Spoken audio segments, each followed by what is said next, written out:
What are you doing? Stop the cat montage right now.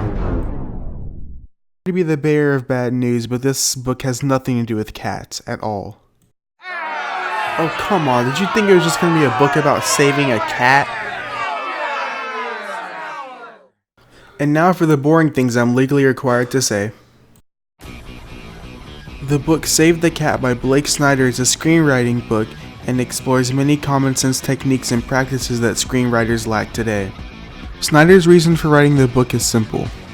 Everyone else's book sucks, and he needs to publish his own to fix it.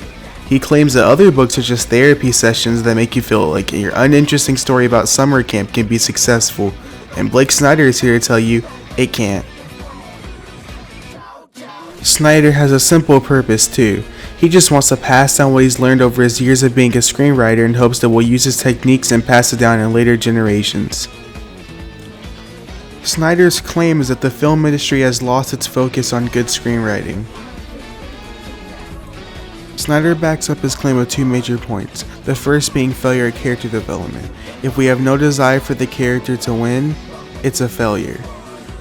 The second is failure to explain what it is, meaning if we can't explain the movie in one sentence and a title, you guessed it, it's a failure. The book is organized by phrases. For demonstration, he'll introduce the phrase, "What's wrong with this picture?" and elaborate upon it by teaching the reader how to identify problems with a completed script. Snyder appeals to the reader using ethos, and by ethos I mean pure ethos, like nothing else at all, just ethos. He goes on and on about how much money he's earned and how he's been nominated for the best screenwriter and how he's sold screenwritings to Steven Spielberg and blah blah blah, like weird flex, but okay buddy. And now that all that's done with, time for the evaluation. This book taught me that despite being an educated and trained professional, nothing can compare to hands-on learning through trial and error. I would like to share with you my 3 favorite lessons the book taught me. Starting off, we have log lines. Log lines are one-sentence lines to explain the plot of a movie. It seems like a simple concept, right? Well, it's not, so get that out of your head, because log lines are one of the hardest things to pull off correctly. When done right, log lines are initially the hook of a movie. A few examples of log lines would be: a computer hacker learns from mysterious rebels about the true nature of his reality and his role in the war against controllers. Blacksmith Will Turner teams up with an eccentric pirate captain, Jack Sparrow, to save his love, the governor's daughter, from Jack's former pirate allies who are now undead. Lion Cub and future King Simba searches for his identity. His eagerness to please others and penchant for testing his boundaries sometimes gets him into trouble. See what I mean? I never even mentioned the name of any of these movies, but you probably know exactly which ones I'm talking about. It's for that reason that log lines are very important. The second topic is actually the namesake of the book, the Save the Cat scene. Unfortunately, as disclosed in the beginning of the video, this typically has absolutely nothing to do with cat.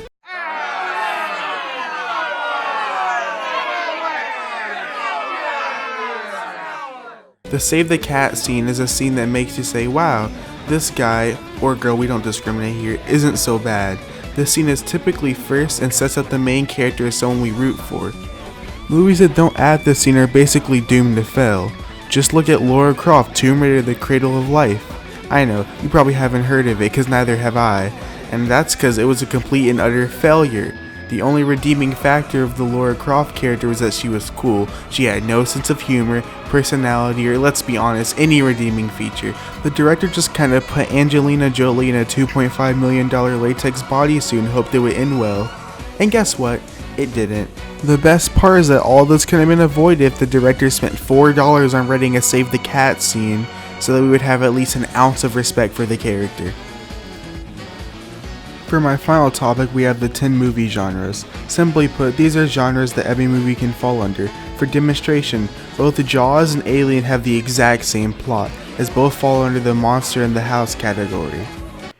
And now for your 10 movie genres, introducing Monster in the House, Golden Fleece, Out of the bottle. Dude with a problem. Rites of passage. Buddy love. Why done it? Fool triumphant. Institutionalized.